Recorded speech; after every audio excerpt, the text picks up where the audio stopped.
Welcome. My name is Jason. I've been preaching every Sunday for a while now, and this is the channel I wish existed years ago. Every Sunday. It's relentless. There's like a Sunday every single week. It's crazy. Usually, preachers focus on the verses 13 to 21 and treat the feeding 5,000 miracle as an isolated event. This is a fine approach. There's definitely enough there to expound upon for 30 to 40 minutes. But in this video, I would like to offer a more broad approach by considering the literary context of the story to see what Matthew was up to when he decided to place this event where he did. So instead of beginning in the middle of the chapter, our passage today will be Matthew 14, 1 to 21.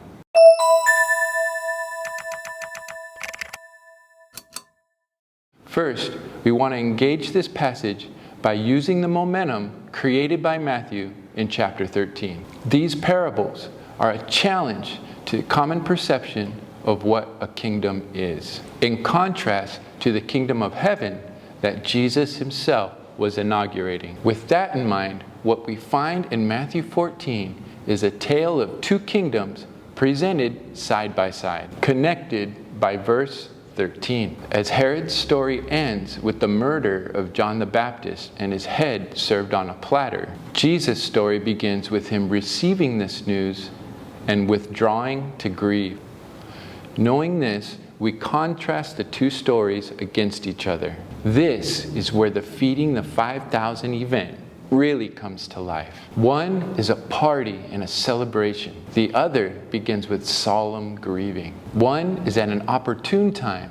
The other is at a time of inconvenience. Herod is gathering people to himself, and Jesus is withdrawing in search of solitude. Herod invites all the important people, his lords, the military commanders, and the leading men of Galilee. Jesus is surrounded by the poor and the needy. Now, it doesn't say explicitly in the text, but we can assume that Herod's birthday party is being held in an extravagant royal banquet hall. The feeding the 5,000 takes place in the wilderness. One is exclusive, by invitation only. The other is in an open space. No one is turned away. Herod's guests are there by obligation. Jesus is being followed by choice. In Herod's party, one person gets what they want. In the wilderness, everyone gets what they need. One ends with beheading. One starts with healing. Herod has all the power, but his behavior is motivated by the fear of those around him.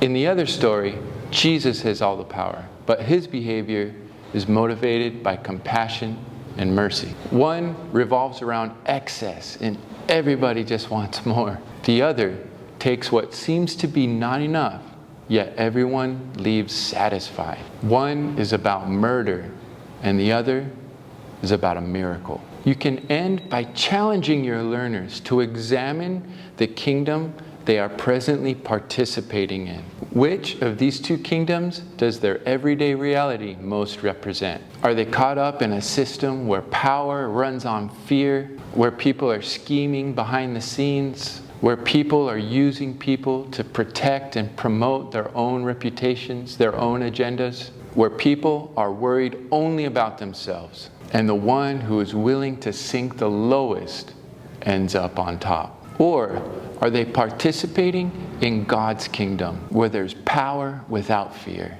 where the planning is for the meeting of the needs of others, where there are people serving people, not using them, where instead of excess and want, the very little never runs out? The kingdoms of this world like shiny things, and on the outside they are presented as desirable, but on the inside there's only death and decay. You can see this blatantly represented when Herodias wants the head of John the Baptist presented in a beautiful way. Unfortunately for her, death is still death, even when it's served on a platter.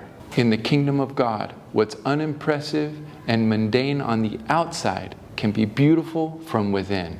Bread and fish, the most basic of meals, with thanksgiving, compassion, and selflessness, can become an extravagant feast. So again, which kingdom sounds more appealing?